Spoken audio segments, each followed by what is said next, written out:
Karena kebutuhan Pical makin banyak di luar, maka Pical butuh nih sebuah tablet pendamping yang punya performa mumpuni, tampilan yang cakep, tapi di sisi lain nggak membebani kantong Pical.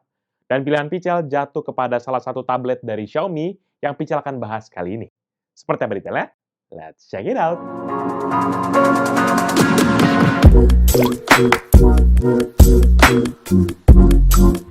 Halo guys, balik lagi bersama Pical dan kali ini kita akan bahas sebuah tablet dari Xiaomi yang populer banget, yaitu Xiaomi Mi Pad 5. Secara spesifikasi, tablet ini memiliki spesifikasi sebagai berikut. Prosesor octa-core Qualcomm Snapdragon 860, layar IPS panel LCD 11 inch dengan resolusi 1600 atau 1600 x 2560 atau WQHD+, dengan refresh rate hingga 120 Hz, internal storage 256 GB, RAM 6 GB, kamera depan dengan resolusi 8 MP, kamera belakang sebanyak satu buah dengan resolusi 13 MP, baterai 8720 mAh, dan operating system Android 11 dengan MIUI 13.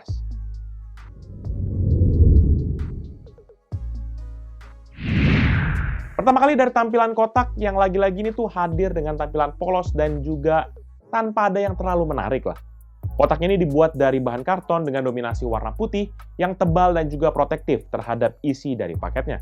Mulai dari paling depan nanti ada tulisan Xiaomi Mi Pad 5 di bagian tengah, logo Xiaomi di kanan atas, dan juga logo Dolby Vision Atmos di bagian bawahnya. Sementara di sisi samping kotaknya palingan hanya ada nama produknya lagi dengan motif yang nggak jauh berbeda dengan yang ada di depan. Sementara di sisi belakangnya ini terdapat beberapa fitur unggulan, overview spek tabletnya, dan juga beberapa informasi pendukung seperti contohnya safety certification. Nah, ketika kita mulai masuk ke dalam isi paket penjualannya, di sini to be honest tergolong straight to the point, di mana paling awal kita bisa menemukan produknya yang dibalut dengan mika transparan dan juga tulisan berwarna putih yang bertuliskan fitur-fitur unggulannya. Baru di bawahnya terdapat satu unit charger sebesar 22,5 watt, satu kabel USB Type-A kepada USB Type-C sepanjang 100 cm, dan beberapa catatan quick guide. Memang ini tergolong straight to the point dan selebihnya nggak ada apa-apa lagi dalam paket penjualannya.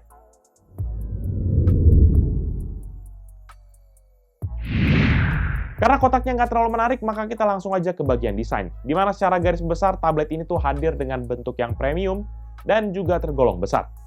Dengan dimensi 16,6 x 25,4 cm dan ketebalan 0,1 cm serta berat 511 gram, menjadikan tablet ini terlihat bongsor, tapi masih nyaman lah untuk digenggam.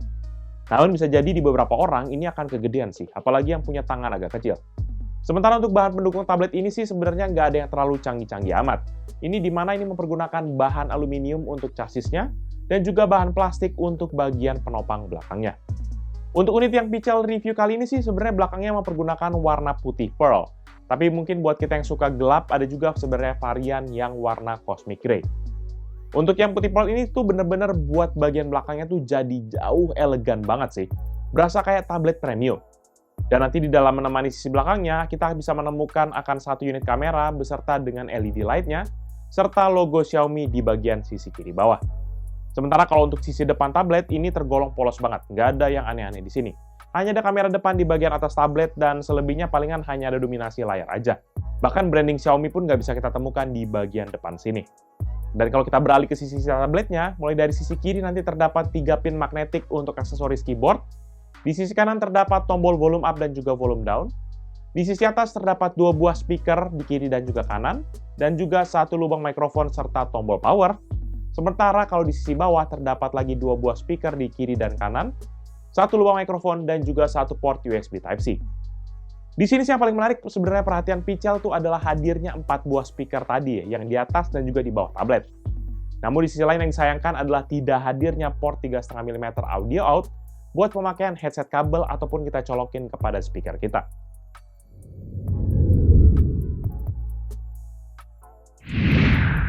Lanjut ke bagian layar, di sini yang sebenarnya jadi nilai jual produk ini. Di mana tablet ini tuh hadir dengan layar yang nggak main-main.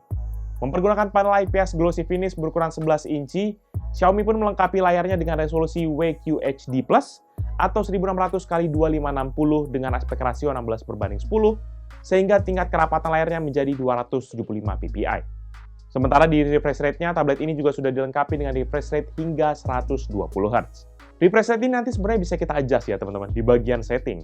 Kemudian nanti kita masuk ke display, baru nanti di submenu refresh rate. Nanti kita diberikan pilihan antara 120 Hz ataupun yang standar dan lebih hemat baterai, yaitu 60 Hz. Tapi out of the box, layar ini sendiri sudah pakai layar dengan setting 120 Hz. Nggak hanya sampai di situ aja kelebihan layarnya, karena panelnya ini pun juga sudah memiliki teknologi HDR10, sertifikasi dari Dolby Vision, dan juga tingkat kecerahan hingga 500 nits. Ini memastikan kita yang suka entertainment bakal puas berjam-jam di depan layarnya. Walaupun to be honest ya, secara kualitas dan juga kontras antara black dan juga warna-warnanya, ini masih nggak bisa nandingin akan layar yang sudah OLED lah. Masih ada kayak cahaya putih gitu di bagian belakangnya. Dan untuk membalut layarnya sendiri, terdapat bezel yang tergolong cukup buat kita pegang dengan nyaman, yaitu ukuran sebesar 0,8 cm di seluruh sisi dari tabletnya. Menurut Pical ini udah pas lah, karena kalau lebih kecil lagi pasti malahan jadi mengganggu, terutama pada waktu kita pegang, ini bisa jadi akan ada accidental touch. Atau misalnya kita pegang, kegeser sendiri lah gitu. Namun dibalik kelebihannya segala macam, layar ini bukannya tanpa kelemahan. Karena untuk melindungi layarnya pun ini sayangnya tidak dilengkapi dengan proteksi yang mumpuni.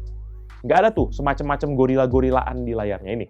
Sehingga layarnya akan sangat rentan untuk lecet, dan nggak sekuat dengan yang sudah punya proteksi lebih. Oleh karena itu, kalau misalnya teman-teman nyadar dari tadi, Pical sebenarnya tuh udah langsung pasangin tuh tempered glass waktu review tablet ini. Dan juga yang menarik sebenarnya untuk layarnya ini, walaupun ini tablet dihitung sebagai tablet budget gitu ya, namun dia juga sudah support akan Xiaomi Smart Pen. Ini bisa kita beli di toko-toko, dan Pical juga nggak beli saat ini karena memang harganya yang tergolong mahal, yaitu sekitar 1 jutaan.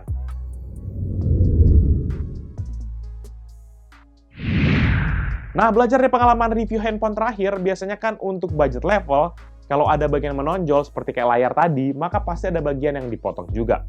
Makanya Pical di bagian performanya agak skeptis untuk spek internal dari tablet ini. Tapi, to be honest ya kita coba lihat lah ya, apakah keraguan Pical itu terjadi atau enggak. Tablet ini sendiri sebenarnya dilengkapi dengan prosesor Snapdragon 860 yang memiliki fabrikasi 7 nanometer, dan konfigurasi 8 core, yaitu 4 core Kryo 485 Silver dengan maksimum frekuensi 1,78 GHz, 3 core Kryo 485 Gold dengan maksimum frekuensi 2,4 GHz, dan 1 core Kryo 485 Gold dengan maksimum frekuensi 2,95 GHz. Dan untuk GPU-nya pun ini sudah menggunakan Adreno 640 yang tergolong high-end beberapa tahun yang lalu, di mana ini dipergunakan di handphone seperti Samsung Galaxy Fold generasi ke-1, Galaxy Flip generasi ke-1, dan juga OnePlus 7T Pro. CPU dan juga GPU ini sendiri nanti juga didukung dengan RAM yang cukup besar, yaitu sebesar 6 GB, di mana pada kondisi idle memiliki free memory sebesar 2,1 hingga 2,4 GB. Di bagian RAM-nya pun ini juga sudah dilengkapi dengan fitur yang namanya Memory Extension, yang akan mempergunakan internal space sebesar 3 GB sebagai temporary cache untuk RAM-nya. Hal ini menjadikan kita yang mungkin suka multitasking nggak perlu takut tuh aplikasi yang di background bakal akan refresh saat kita berpindah kepada aplikasi-aplikasi yang lain. Fitur ini sendiri juga mempergunakan internal storage ya teman-teman, jadi jangan anggap ini tuh kayak free fitur gitu. Tetap ada yang harus dikorbanin. Nah, walaupun makan space di internal storage-nya, Pical sendiri nggak khawatir karena terdapat internal sebesar 256 GB yang siap menampung data teman-teman sekalian. By default masih tersedia space sekitar 231 GB, sehingga buat kita yang nggak perlu khawatir storage-nya bakal cepat penuh. Namun memang nggak bisa dipungkiri, tanpa adanya opsi buat mempergunakan micro SD card, menjadikan kita harus pintar-pintar akan atur free space-nya. Lebih lanjut nanti secara operating system pun, tablet ini tuh sudah dilengkapi dengan operating system Android versi 11, atau dengan codename Red Velvet Cake, yang dibalut juga dengan MIUI versi 13.0. Tapi waktu Pical buat review video ini gitu ya, sudah tersedia juga upgrade option untuk naik kepada Android 12 dengan MIUI versi 13.1. Jadi baguslah kalau Xiaomi perhatiin soal software ini tablet. Jadi nggak perlu asal ditinggalin gitu ya kan. Kayak banyak brand-brand kan gitu. Asal buat ditinggalin, nggak dikasih software update. Lebih lanjut buat menguji gimana kemampuan tablet ini, maka kita akan menjalani serangkaian aplikasi benchmark. Pertama yaitu menggunakan Geekbench, dan hasilnya tablet ini mendapatkan skor 733 untuk single core dan 2587 untuk multicore. Sebagai perbandingan, berikutnya adalah komparasi dengan beberapa device lainnya.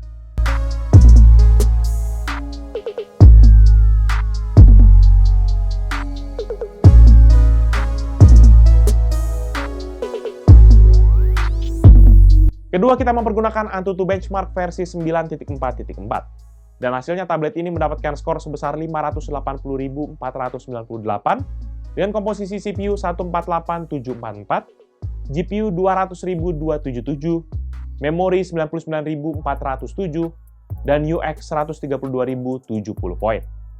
Sebagai perbandingan, berikut ini adalah komparasi dengan beberapa device lainnya.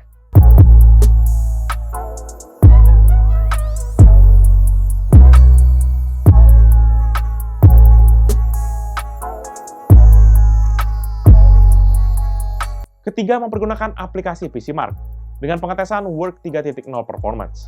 Dan hasilnya, tablet ini mendapatkan skor sebesar 11.353 poin.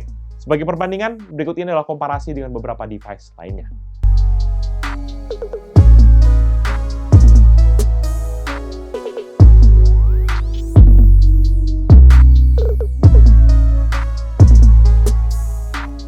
Setelah benchmark, kita lanjut juga ngetes game di tablet ini.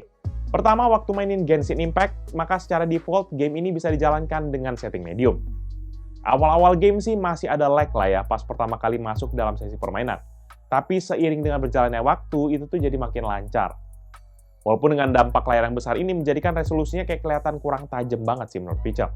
Dan lebih lanjut di game kedua yaitu PUBG, maka tablet ini berhasil dijalankan dengan setting HD dan juga frame rate high. Dengan setting tersebut, maka game ini bisa jalan dengan lancar jaya. Dan lagi-lagi ini memang agak kurang bagus gambarnya karena layarnya gede banget gitu. Namun resolusinya karena rendah jadi kayak kelihatan jelek banget gitu. Terakhir di game Mobile Legends, hal ini juga nggak ada masalah sama sekali. Dijalankan di tablet ini dengan lancar jaya. Dengan setting grafik ultra dan juga refresh rate yang high, game smooth parah, nggak pakai lag banget selama permainan. Ditambah juga dengan layar yang berukuran besar, jadinya puas banget mainin game di sini. Karena resolusinya juga bisa tinggi, jadi nggak ada tuh yang namanya garis-garis nggak rata, nggak rapi gitu. Lebih lanjut, untuk kita ngetes juga gimana panas yang dihasilkan HP ini, maka kita coba tes di dalam load yang tinggi. Dalam pengujian ini, Pichel menggunakan stress test dari Antutu sambil kita charging tabletnya. Hasilnya saat pengujian, maka sudah jalan sekitar 20 menit. Untuk bagian depan tuh panas yang dihasilkan terfokus pada bagian atas dari layar, dan juga dekat dengan kedua buah speaker di bagian bawah tablet. Untuk sisi terpanasnya yang di atas layar, ini tuh sebesar rata-rata 33,6 derajat, dengan titik tertinggi 36,3 dan terendah 31,3 derajat Celcius. Sementara di sisi belakang tabletnya, panasnya juga balik lagi di bagian belakang atas tablet, yaitu dengan panas rata-rata 34,4 derajat, dengan tertinggi 39,5 derajat dan terendah 25,4 derajat Celcius. Jadi memang dengan panas yang terfokus di bagian atas tablet, menjadikan waktu kita mungkin pakai yang biasa gitu ya, secara portrait, ini nggak masalah. Tapi begitu kita pakainya kayak game gitu ya, dalam mode landscape, ini agak kepanasan aja di satu sisi, terutama di sisi sebelah kiri. Cuma memang ini kan nggak muncul di setiap saat ya, cuma pada waktu kita stress test atau nggak kita geber di game yang cukup demanding. Tapi secara performa, Pichel bisa bilang bahwa tablet ini punya power yang kuat banget buat urusan apa aja. Baik produktivitas ataupun mungkin gaming dengan santai ini bisa dijalanin. Agak kaget sih ngelihat performanya bisa sampai segini.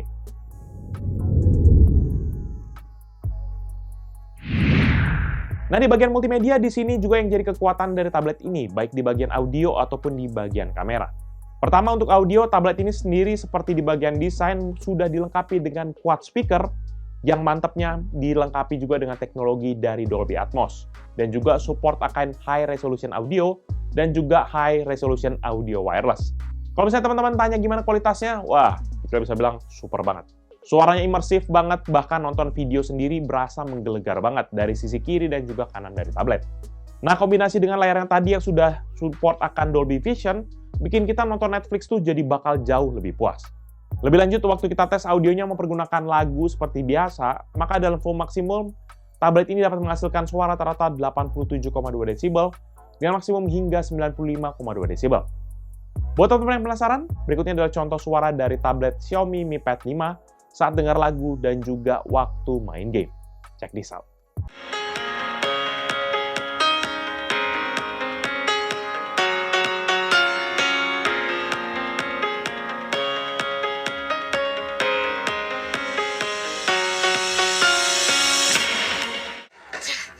Just a grace.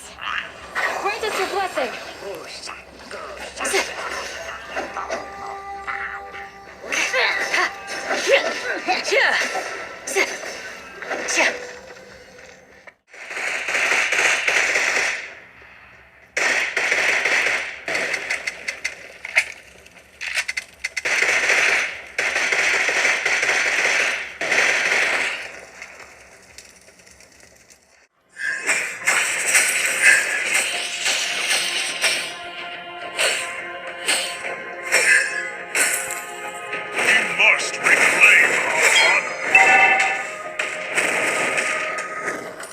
Berikutnya untuk sektor kamera, tablet ini sendiri dilengkapi dengan masing-masing satu kamera di bagian depan dan satu kamera di bagian belakang. Untuk kamera depan ini memiliki resolusi 8 megapiksel dengan aperture 2.0 yang bisa mengambil gambar sebesar 2448 x 3264 piksel. Dan juga untuk video ini bisa merekam dengan resolusi Full HD 30 fps. Di mode kamera depan ini nggak ada yang terlalu menarik, bahkan fitur seperti kayak portrait pun absen dari kamera depannya ini. Padahal resolusinya udah cukup tinggi ya kan. Nggak tahu nih kenapa nih, kayaknya sunat fitur nih Xiaomi nih. Sementara kalau ditanya soal kualitas, ingat karena resolusinya yang harusnya tinggi, sayangnya hasilnya tuh sebenarnya nggak terlalu cemerlang. Detailnya agak kurang, ditambah juga dengan beberapa area seperti di sharpening gitulah secara software. Sementara kalau kita berpindah ke kamera belakang, nanti hanya ada satu kamera dengan resolusi 13 megapiksel dengan aperture 2.2 yang mengcapture foto sebesar 4208 x 3120 piksel, dan juga untuk video dia bisa merekam hingga 4K 30 fps. Kamera belakangnya ini pun juga absen kayak fitur-fitur zaman now, seperti kayak bokeh-bokeh begitu. Dan secara kualitas juga kamera belakangnya kesannya biasa aja. Nggak terlalu tajam dan warnanya terkesan flat. Dan kelemahannya pun di bagian video sayangnya tidak ada opsi untuk perekaman hingga 60 fps, bahkan untuk di Full HD. Sehingga kita harus puas untuk rekam video di 30 fps saja. Dan buat yang penasaran, berikut ini merupakan beberapa contoh foto dan video dari kamera tablet Xiaomi Mi Pad 5. Check this out.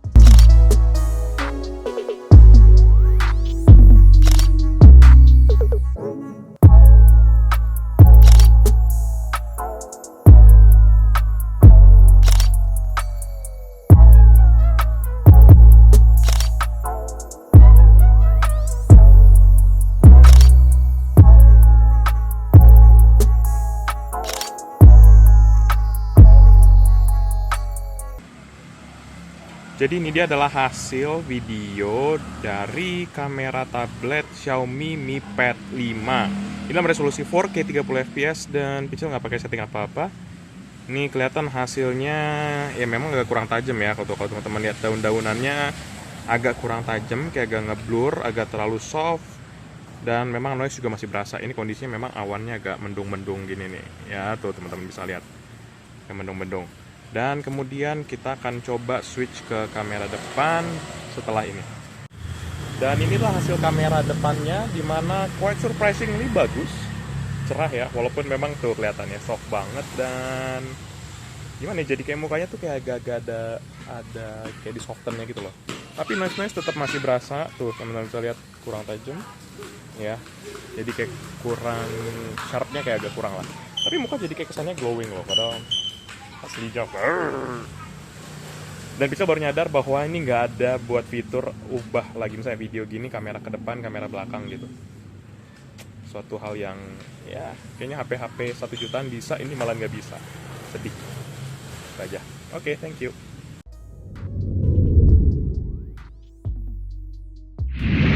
Di sektor baterai, tablet ini sendiri dilengkapi dengan baterai internal dengan kapasitas 8720 mAh berbahan lithium polymer.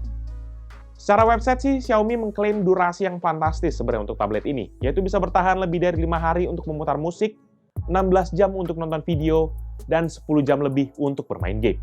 Dan oleh karena itu, Pichel juga tes dong durasi baterainya dengan cara nonton video YouTube secara non-stop dengan maksimum brightness dan juga maksimum volume.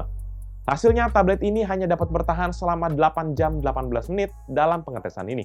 Secara hasil sih jelas ya, ini hanya setengah dari yang diklaim oleh Xiaomi, yaitu 16 jam tadi. Ya mungkin bisa jadi untuk dia mencapai 16 jam tadi, harus dengan brightness yang rendah banget, dan juga nggak pakai audio, ataupun mungkin beberapa setting kita matikan.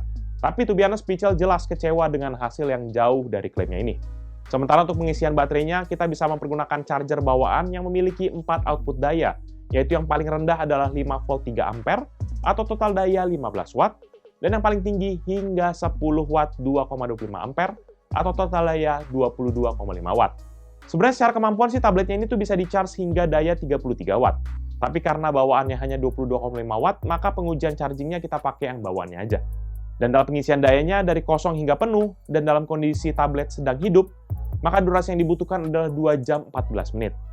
Jelas kalau ditanya dengan charger yang lebih tinggi apakah bisa lebih cepat, ya maka jawabannya pasti bisa lah. Tapi dalam review kali ini, Pichel batasin aja dengan yang kita dapat dari paket penjualannya aja.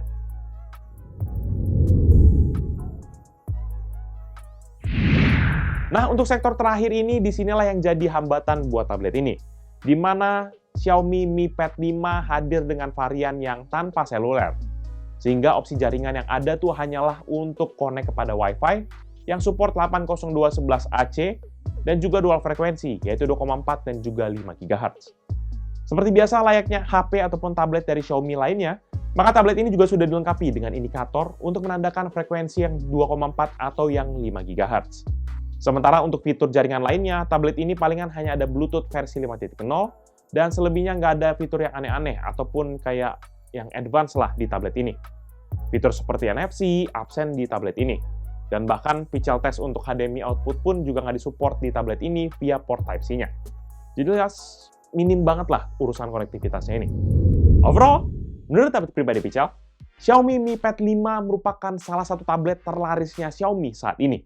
Dengan kombinasi menarik yang itu spesifikasi kelas menengah ke atas, layar yang cerah dengan refresh rate tinggi, dan juga tampilan yang mewah menjadikan produk ini dibungkus dengan spek-spek penting yang memang dianggap pengguna. Tapi produk ini bukanlah tanpa kelemahan. Dengan absennya fitur seluler bisa jadi catatan negatif terutama buat teman-teman yang cari tablet dengan dukungan jaringan seluler. Selebihnya sih Pichel sebenarnya nggak terlalu banyak komplain dengan tablet ini. Dibanderol dengan harga 4,9 juta menjadikan produk ini benar-benar jadi salah satu best buy Pichel di tahun ini. Walaupun di sisi lain Pichel jadi penasaran sih buat bahas Redmi Pad yang baru rilis beberapa minggu yang lalu dengan harga yang jauh lebih terjangkau lagi. Jadi tungguin ya, karena kita pasti akan bahas juga di channel ini. Nanti teman-teman yang mungkin berminat dengan produk ini atau mau cek produknya, bisa cek di description yang Pichel akan cantumkan di bawah ini.